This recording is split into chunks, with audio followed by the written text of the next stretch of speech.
The question is, are we the worst team in baseball? Will we be the worst Cubs team in history? Well, the answers lie within.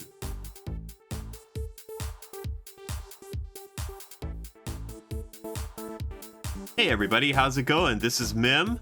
Welcome to my channel and welcome to episode 16 of my Chicago Cubs 1991 non-historic playthrough of Out of the Park Baseball 21. In this episode, we're going to revisit the team's progress, take a look at how we're doing, and compare that to the previous videos. In the most recent video, it was our update 42 for our Game 42 update. This is a Game 63 update. And in the previous video, we were at 10-31. We had a winning percentage of .244. We were well on pace to be the worst team in modern league history. Easily the worst Cubs team in franchise history. Well, to update the question on if we're still, following that terrible trajectory, in some senses, yes. In some senses, no. As far as being the worst team in modern league history, I don't think we're gonna fall into that spot. If you recall, the worst team in modern history, I think they had a winning percentage of like .235, and the worst Cubs teams, there was two of them in franchise history, had winning percentages of .364. So our current record right now is 21-41. Over the last 20 or so games, we have gone 11-10. So we've had an actually nice rebound from our really terrible start to the season.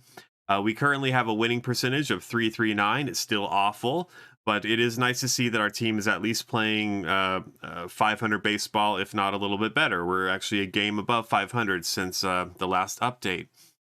And I think I'll go ahead and touch on that now, show the team schedule here. And let me get back to, we ended on the last update, Game 42. We broke this 15-game losing streak, and that was such a sweet victory to finally break this horrible losing streak we were stuck in. Remember, at that point we were 10-31, I think, or maybe at this point this made us 11-31 with this win. And then we actually surprisingly won that series with the Expos after winning this second game, 2 of 3. We lost this series to the Mets, but we weren't swept, so that was fortunate. And then next month, we faced the Expos again, and we won 1 of 3 against them. We did lose a tough game, and we were shut out in this one right here. San Diego swept us, and they beat us handily. They shut us out the first game. They just destroyed us the second game, and they destroyed us this third game. This wasn't nearly as close. I believe these 3 runs, 2 of them came towards the end of the game when it was well out of reach anyways. But then surprisingly, we swept the Dodgers, which was sort of a shocker. A lot of close games. You see a couple of extra inning victories there. And we went on to win a series against the Giants. And then we actually won a game against the Padres and then lost 2. And we are now at this point facing the Dodgers again. And the main thing to take away from these last 20 games or so, starting kind of at this point and working our way through the month of May into June, is our pitching has kind of, I wouldn't say it's solidified, but it's improved. And we did start to finally get some offensive production from some guys who hadn't been hitting.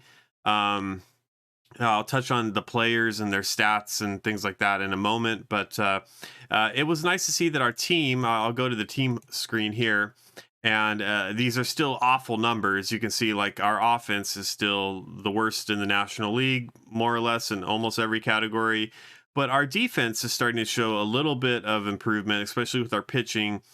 Still really rough numbers all through here, but you can see our zone rating has improved, and we're one of the better teams in the National Leagues as far as that. Defensive efficiency isn't great, but that's partially because we do have a couple of weak defensive players, for instance, like Luis Salazar. But still, I mean, we've pitched better over these last 20 games or so.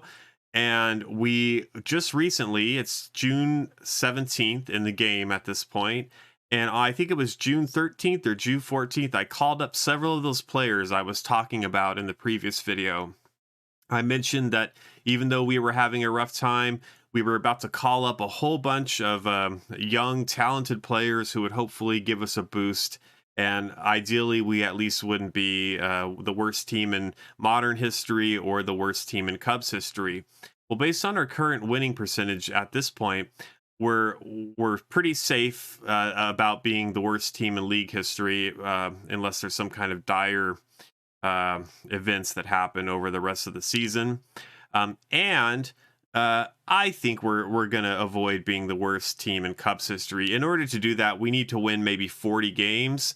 So as long as we play 500 baseball, or a little, maybe a little bit less than 500 baseball over the remaining games in the season, we could be 40 and 60, and we're still going to easily by a couple of games we won't be the worst Cubs team in history. And hopefully we're gonna be much better than that. I foresee this team at the end of the season, we might win around 60 or 70 games. I'm hopeful that we'll win 70, but maybe closer to 60 is more like it. But I'm still confident that we're not going to play as poorly as we did the first 40 games of the year. And a big part of that is because, let me go into this now, we have called up a series of players. And first, we got Glenn Allen Hill back from his injury. And bear in mind, all of these players, they've only had maybe 4 games so far, if that, because some of these guys play in platoons. And so a lot of their numbers, you can't really gain a whole lot from what you see over here, because some of these numbers are based on earlier in the season, like for instance with Glenn Allen Hill. And for Chito Martinez, his numbers have been amazing since he's come up, but he's only actually had 17 plate appearances, because I think he's only played in like 4 or 5 games. Here, let me switch that over so I can see which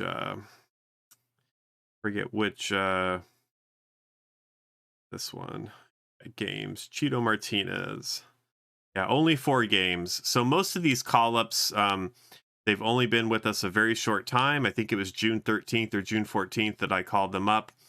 And so far, I mean, most of them are off to a great start, but that doesn't mean a whole lot. And let me switch my batting stats back to the kind of the ones I picked out that I favor. Just to sort of touch on, I mean, if you look at these numbers, it sort of appears that Grace and Sandberg have only sort of been average or slightly above average bats. Salazar, kind of right around that same area.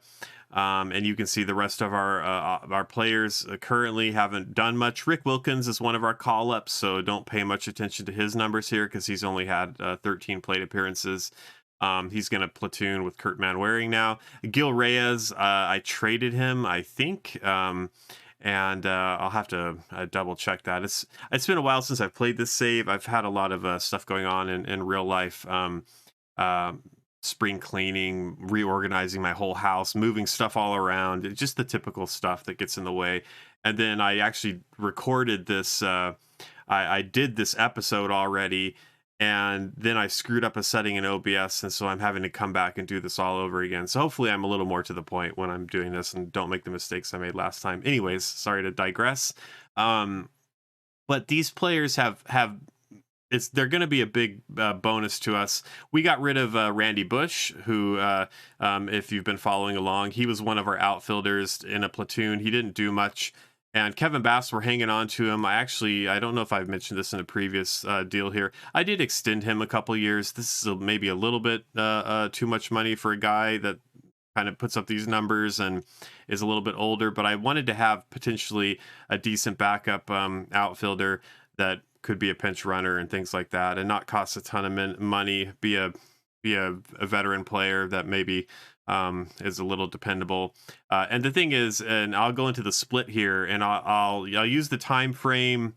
And the only way I can really do this, I guess I just have to look at June and just look at like these last 17 days, because I don't really have a way to look at like the last month or the last 20 games, which is what I would prefer. 17 days is pretty close to 20 games, so it's not perfect, but it's close. And if you look here, I mean, um, uh, Duhan over these last, in this month, he's been hitting much better, so that's nice to see because he's really struggled. But he's in a platoon now in center field, so he only has a limited number of plate appearances. But the times he has been up to bat, mostly against left-handed pitching, he's hitting much better than he has for the rest of the season. Martinez, with a very limited number of plate appearances, he's rocked it. Sandberg, you can see like over the last 17 days, his numbers have been pretty good. He's starting to actually pick up a little bit offensively. Hopefully this trend continues. Mark Grace, he's been all right. I mean, it'd be nice for him to be doing a little bit better in this sense, but I think we faced a lot of left-handed pitching actually over the last 20 games or so. Salazar, you can see he's like right around the league average, so this is great. If he can hang on to this kind of performance until the All-Star break, maybe he'll have a little bit of trade value despite his age. So that's nice to see because I definitely want to trade him. And you can see Kevin Bass, but despite the very slow start to the season, he's actually kind of being a league average bat now for us, which is wonderful, considering how much cheaper he was from our other outfielders that we traded away, and the fact they aren't doing that much better than what he's could be doing right here if he continues this. DeCenzo in limited plate appearances, he's hitting all right. And then our more defensive players, Aguirre, I don't know how to say this, sorry. Reynolds haven't done much with the bat, but they're essentially defensive players. And Wilkins just called him up, but hopefully as he gets plenty of appearances against right-handed pitchers, him being a left-handed batter, he'll hit all right. I'm hoping he's around a league average bat with a little bit of power. But our offense is much stronger now.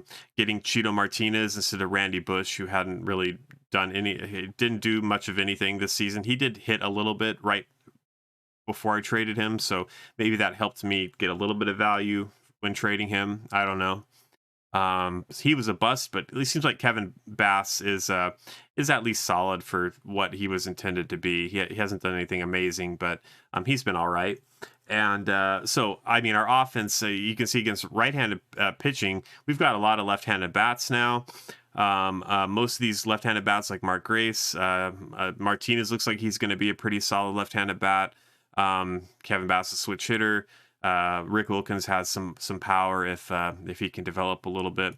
Against left-handers, we do have a slight shift with a few right-handed batters coming in platoon situations. That's where Glenn Allen Hill will come in, and hopefully he really does a good job for us.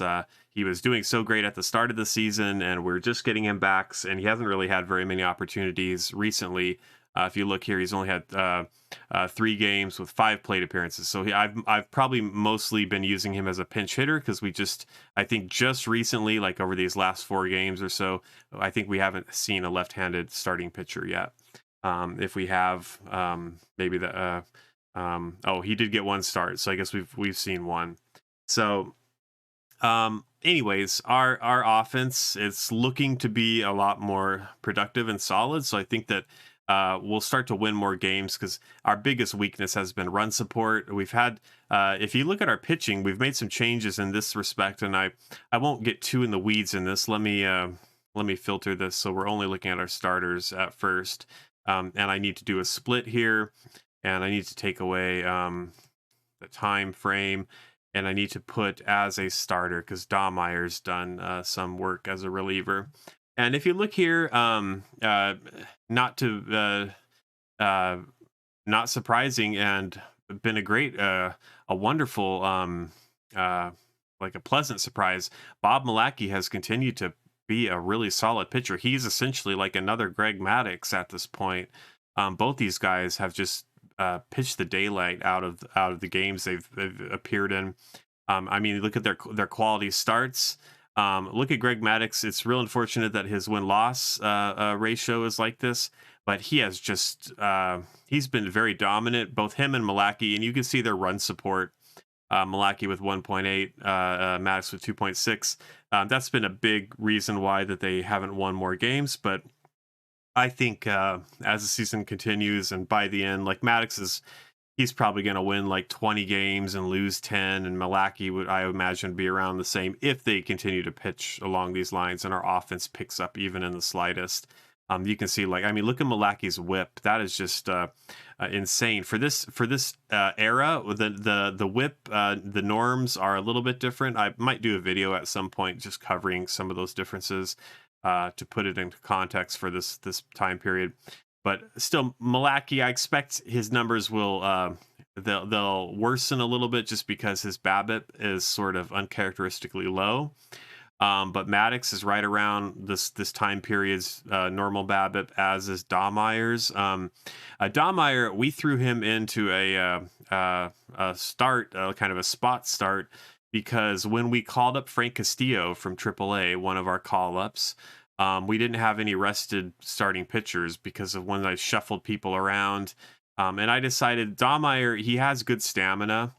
His big limitation is he doesn't really have a third pitch. I mean, you got the curveball, but it's not very good. But I decided just to give him a start because our other fifth starters had been, our other, 4 and 5 starters had been so poor. And Dahmeyer, he came in and he pitched a wonderful game. He didn't win that game, but he pitched 4 2/3 innings. And then I was just kind of using him almost like an opener. And he pitched really well, and it was nice to see. And I'll probably give him another try as a fifth starter or a fifth spot starter, just because, I mean, why not? We haven't had anybody else that's done much of anything in that spot. My pitching rotation is in kind of a strange order because I just had to sort of swap it around based on resting and the level of rest guys had. But it's been very ultimately it's probably going to be like Maddux, Mcelroy, maybe Burkett, then Castillo, and then Dahmeyer. Castillo and Burkett might kind of battle over these two spots to see who is the higher up in the order. I don't think in his most recent start, but John Burkett has pitched quite well recently, if I'm not mistaken. You can see in this game, he pitched 7 innings. He lost the game, but it was a pretty solid start. This game he pitched 8 innings. Shutout baseball. He didn't get the decision, but San Diego, he got roughed up pretty bad.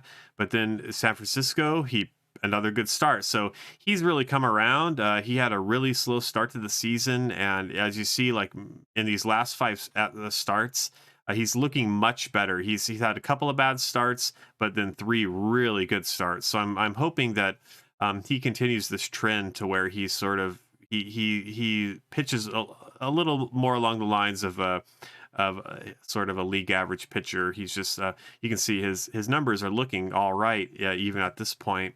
And I don't know. It's encouraging to see, like, our Maddux and Mcelroy have been very solid. Burkett looks like he's kind of coming around. Castillo, he's only had 1 start for us so far. He did go 6 innings. He wasn't great, but his whip was all right. He wasn't terrible, so that was great to see. And with these 4 guys, and then potentially just somebody that's halfway decent as a 5th spot pitcher, we actually might be a 500 baseball team for the rest of the season, maybe a little bit better. So I'm very encouraged both by having our offense improve to an extent with some of the call-ups that we made and some of the younger players we have now, as well as with the pitching. Getting Castillo as a starter is a big improvement. And then we also called up Stacey Jones as a reliever, who he got roughed up really badly. And Blaine Schmidt has been very, very solid so far as a reliever in the limited time we've had both these players. Speaking of which, I guess I uh, should just show the reliever stats real quick. I won't get into the weeds about this too much. Oh, and I need to fix my right go. And as you can see, whoops, I need to put all relievers so I get Lancaster in there.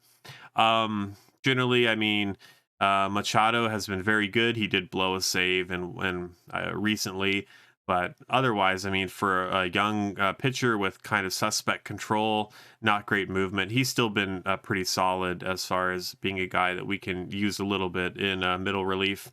Blaine Schmidt, and the short time we've had him, he's looked like really good, and so hopefully, he pans out. He's got this great ceiling, and he's already, I'd say, somewhat solid as being a relief pitcher. So maybe he can grow into a good setup guy. We have him at that position now, but just it's because our team is so bad this year, and we're so young and coming up that I don't mind using these guys maybe before they're really ready for some of these spots.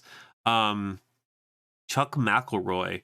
I will go into my time frame, just the month of June, just to show this. So let's compare real quick. Chuck McElroy. Look at his overall season numbers. His ERA plus isn't great. His FIP minus, and again, for some reason the FIP disappeared on this. I'm not sure why it doesn't stick. I always put save, and it just doesn't want to stay. So I'm saving this. Which one am I doing this as? Maybe it's because I need to do this locally because I'm already doing it on the global ones. I don't know. Anyways, his if you look at McElroy, his FIP is great. His FIP minus is great, but his ERA plus hasn't been good. His WHIP is still very high. Before it was like 2.5. So in maybe the first 40 games of the season, McElroy was just getting lit up. Guys were hitting all kinds of hits off of him. He still has a very high number of hits per 9 inning, but that's partially because of the beginning of the season. He was doing so poorly as far as that goes. If you look in his most recent, last 17 days, and the 6 innings he's pitched, the 6 2/3 innings he's pitched in the previous 17 days in this month of June, he has been very good. He's been this is the Chuck McElroy I remember.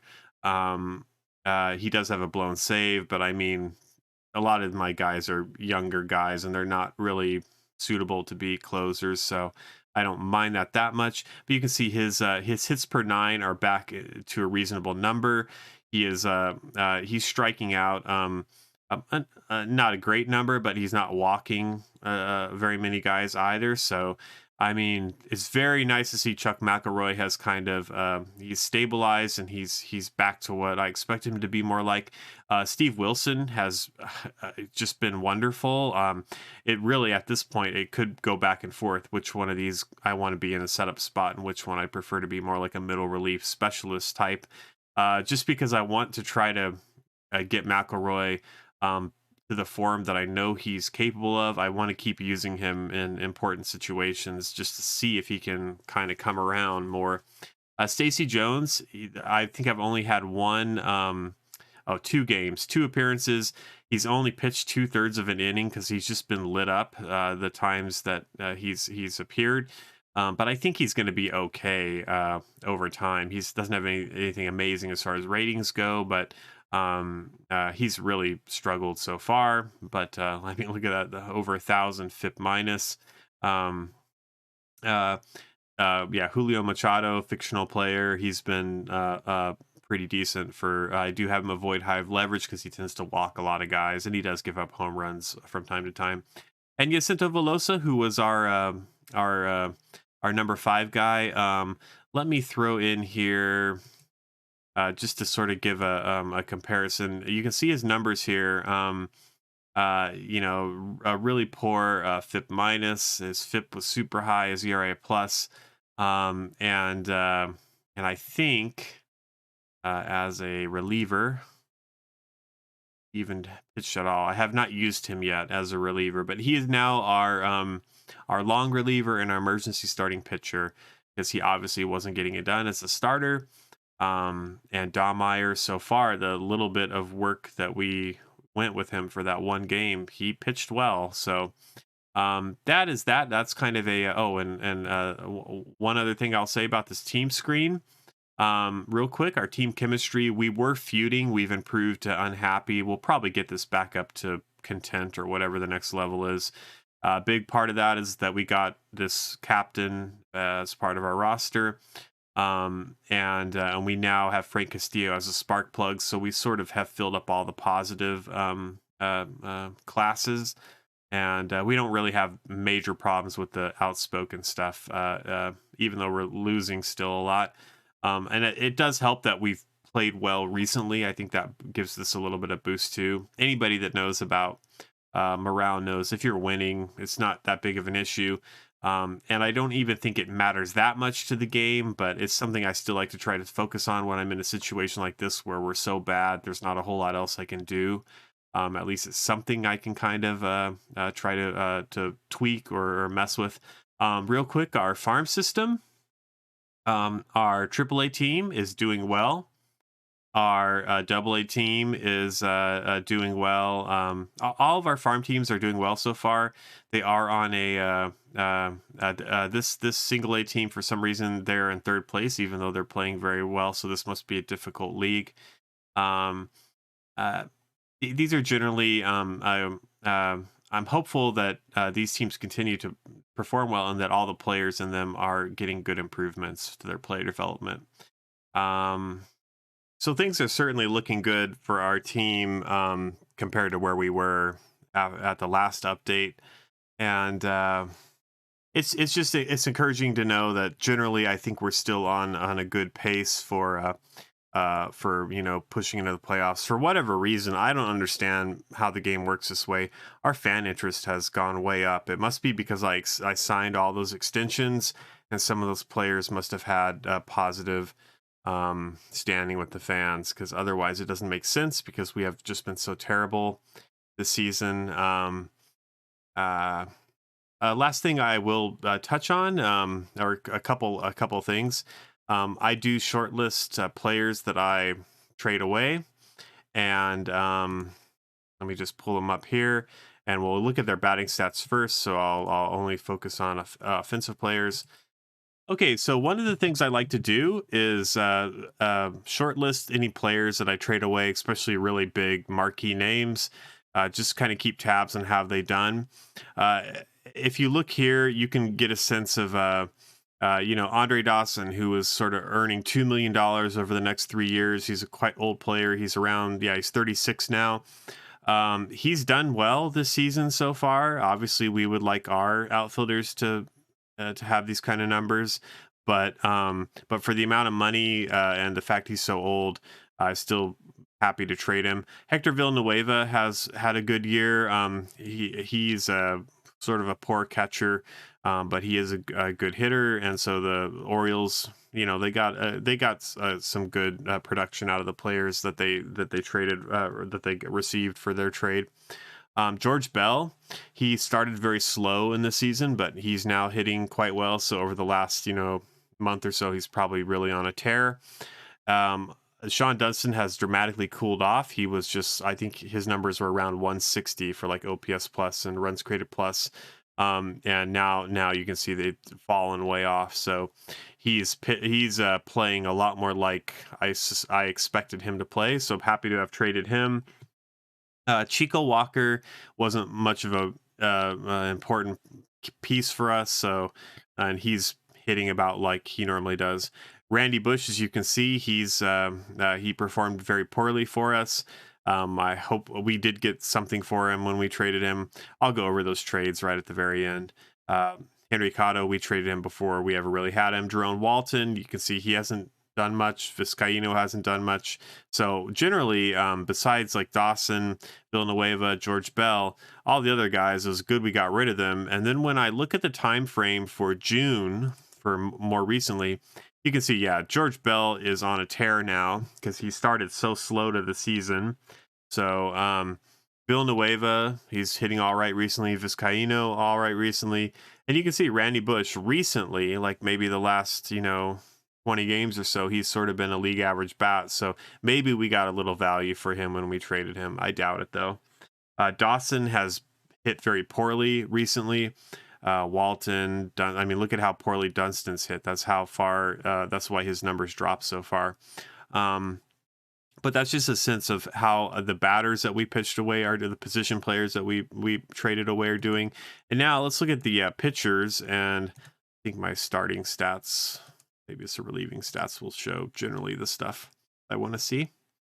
And again, because it does need to be global. That's all right. So pitching FIP, there we go. Throw that there. Go to here, hit save, and do it as global. There we go. So hopefully that fixes that problem. And you can see, so our these guys we traded away. Danny Jackson has been in AAA, I believe, the entire season so far. He's done well there, but he's not really much of a pitcher if you call him up to major leagues, in my opinion. Rick Sutcliffe, who had just been pitching amazingly to start the season off. You can see recently his numbers have fallen off a little bit. I'll show the season view of these numbers in a second here. Sean Bosky has all these guys have struggled quite a lot over the recent time period. And then if you look at the just the regular season, I mean, Ossenmacher's doing all right. Sutcliffe is still kind of by numbers doing all right, but he's probably going to keep falling off, especially now he is prone to injuries at his age, and that he's coming off of injury. So I suspect his numbers will really fall off. So yeah, all the pitchers that I traded, they've generally done a poor job, except for Ossenmacher and Sutcliffe to this point, but I don't think he'll last. So that's kind of an update there, just to take a quick look at our shortlisted, like our players that we traded away, that we dealt. And I have made another short list, and there's not really any guys, so to speak, on this. As the season progresses and we sort of come closer to the off season, I am going to look more and more at the upcoming free agent list, which is right here. Let me pull it up. Where is it? What am I? Oh, yeah. And I'll do this by potential, make sure we're at the top. And you can see we've got a ton of players here of all different caliber. Some are going to wind up being very expensive. Some are going to be reasonably priced. I will, over time, I'll keep an eye out for guys that are fairly young for free agent, by the standard of a free agent, and ideally that cost a reasonable amount of money. Ruben Sierra is going to cost way too much, but I did shortlist him just because I want to see what he winds up going for, just so I have a sense of what that caliber of player cost in the free agency market. And I also, when I do pick some guys up in the off season, I'm going to only pick up free agent type B, or just completely open free agent. Like, I don't want to give up any of our draft picks to pick up marquee guys that cost a ton of money and are kind of old already. But this first off season, I'm only going to pick up some kind of role players, just sort of support pieces. Like, obviously a guy like Ruben Sierra would be awesome to get for a long-term piece as a superstar sort of a player. He's got just these incredible ratings, and he's all indicators are that, he's a really solid left fielder, so to speak. I mean, he's not a great outfielder, but still it'd be nice to have a bat like that. Yeah, he's a switch hitter too, if I'm not mistaken. But a lot of these players in here, some of the cheaper ones, especially when you kind of get into these yellow, these ranges of the ratings, this would be like the equivalent of 2.5 stars for people that play with stars. These guys, some of these guys down here that are maybe priced reasonably and they're a decent age, they would be guys that, I might want to pick up. Like Mitch Williams, maybe I wouldn't, because his control is just so suspect. He does walk a ton of guys.